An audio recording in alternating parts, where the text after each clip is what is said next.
With the surge of indie games over the past decade, there's been a lot of experimentation with the core objectives of games. Through the usage of kinetic movement mechanics, complex relationships between units, and obtuse rules, the player is often challenged to learn how their game functions and develop strategies to overcome obstacles it presents. This back and forth of experimentation with input, viewing the result, and evaluating success is play. Most commercial titles use this conversational flow between the player and the game to entertain their audience. The goal is purely to elicit emotional response. Some games try to scare you, others wish to make you feel powerful, and still others wish to build a sense of cooperation and community.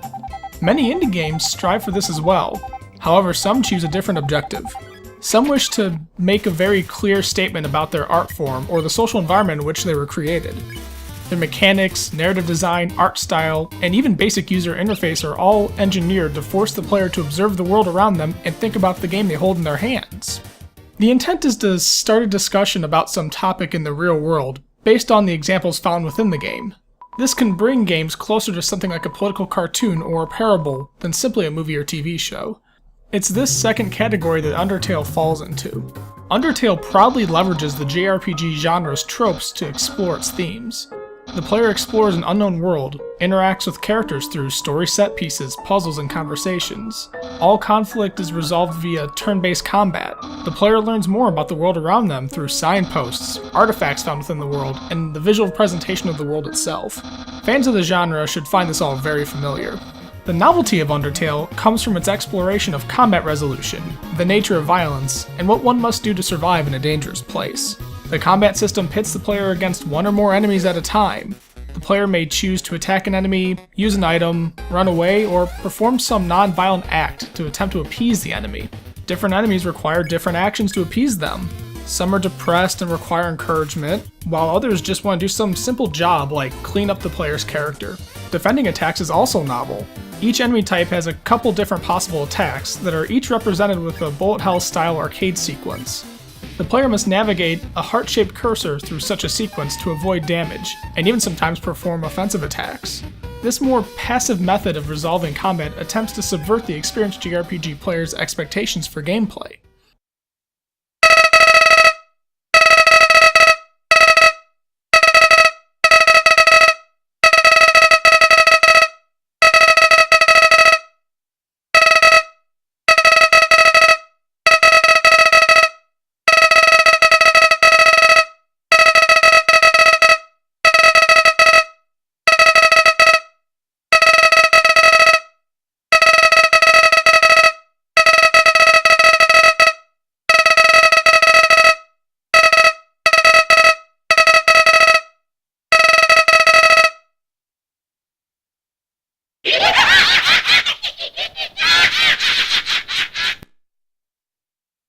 The narrative of the game is also subversive, with its presentation of monsters as cute fantasy creatures.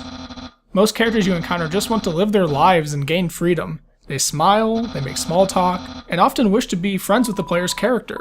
This friendly exterior is subverted by a plot that explores the darker aspects of the monster's current situation and the player's role within it. Undertale works hard to build player expectation and then take a sharp turn and force them to reevaluate their situation.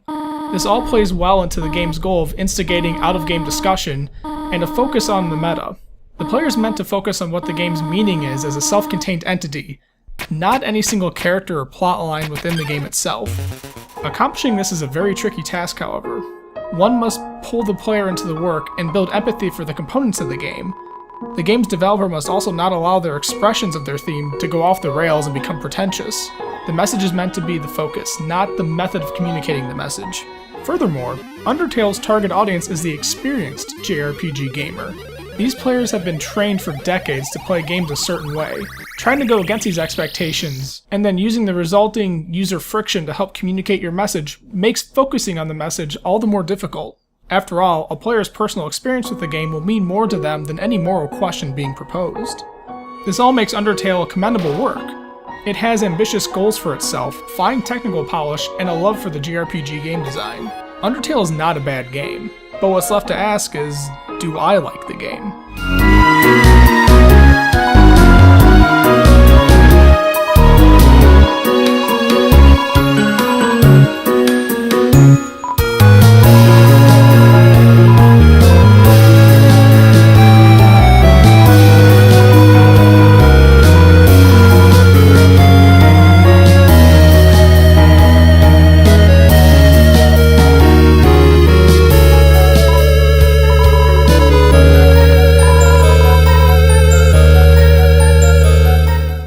found that a game I really like has a few special qualities. Generally, the game has a laser-sharp focus mechanically and thematically. It knows what it's trying to accomplish and devotes everything to making that experience great. Games I like also have a haunting quality. This is a much softer concept, as different games can do this in different ways. Sometimes it's the way a game leverages the platform's unique qualities to echo its core themes in an unexpected way. Other times, it's a soundtrack that thoroughly expresses the game and reminds me days later that I played it. This is an X factor of sorts that's hard to nail down. When I reflect on my playthrough of Undertale, it didn't really grab me in that way. Undertale's need to explore its questions of the morality of violence trumped the world it built. I was never unaware of the game as a piece of software, as a product. This was purposefully done by the developer, but all the same cheapened the characters and the plot for me. The real negative that keeps me from liking the game is actually the message itself. The game clearly rewards a lack of violence. All antagonists in the game have resorted to violence to try to solve their problems. It's seen as a fall from grace. The player may only get the best ending in the game by playing non-violently. However, Undertale offers little else to the discussion beyond, violence is bad, and isn't it strange that JRPGs only let you kill things? The sources of violence in this world, and the morality of those perpetrating it, are far more complicated. The lack of depth in the exploration left the tools Undertale used to bring the subject up feeling a little contrived. Choosing peace over war was never a difficult or meaningful decision to make in the game. Sure, the game rewards me with nice words, smiles, and gold, but the point is supposed to be talking about a complicated and dark aspect of our own humanity. Why do we fight? Why do we feel justified when we do it? If nobody really likes fighting or killing, then why do we do it? These are big questions that we've been debating and pulling our hair out for over hundreds of years. Overall, I feel Undertale accomplished its primary goal. I just don't think it had much to say.